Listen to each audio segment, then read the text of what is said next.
It's easier said than done, especially since old Jian is like a wild leopard in prison, giving his roomie an ear bling on the first night. After that, no one dared share a room with him, earning old Jian a little sharp point. He then started intense muscle building, outdoing self-disciplined criminals. Eugene felt like he was prepping for an escape and gave him a stern warning. No more exercising. Yet old Jian ignored it, and Eugene was furious, ready to confront him. However, old Jian charged over as usual, his eyes tightly fixed onto the poor Eugene. Old Jian's desire to escape erupted like a volcano, flashing back to those fierce little buddies he's taken out, all sobbing in terror. These visions only fueled his bloodlust, while the sage who decided on revenge seemed to have ghosted him.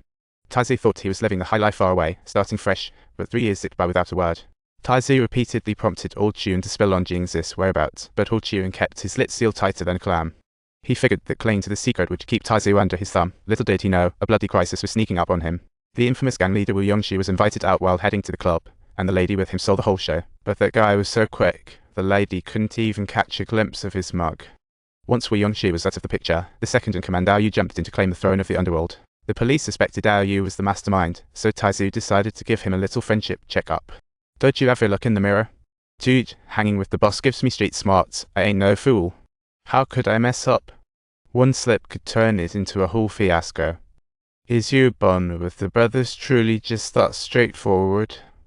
Sounds incredibly rich and layered to me. But Taizé didn't buy Dao Yu's act, yet after some digging, she found out he really wasn't behind the hit.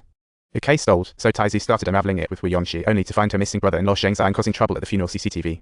Taizé was flabbergasted. Sheng Xian was just your average code wizard. How did he end up in gangster business? She rushed to Sheng Xian's house, only to find it was a total disaster zone. This once cozy home was now abandoned. This doesn't look lived in at all. Just as she was about to leave, she heard keys jingling at the door. Someone's opening the door, and as she saw a toppled flower pot, she did a quick 180 in bold. She chased him to the main road, sprinted, but when he looked up, her eyes widened. Sheng Xian. Hold up, how come you, a mere programmer, look so disheveled and flustered?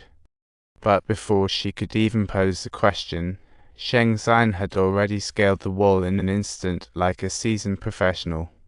Shaking off the relentless Taizé, he returned to Sheng Xian's home, only to discover it was a sad world inside. Turns out Sheng Xian had been hiding out here all along. The chaos outside was just a decoy.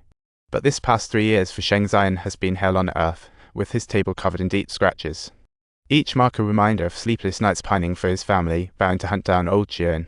He embarked on a furious training binge, acquiring diverse skills and covering the wall with information about Wu Yongxi, making it resemble a fan club's den. Taizé was dumbfounded. Sheng Xian was gunning for old Jian, but somehow the target ended up being Wu Yongxi. The wall displayed photos of the gang's second-in-command. Dao Yu, what does it imply? Meanwhile, Dao Yu was enjoying a drive. Suddenly, Sheng Xian went into overdrive.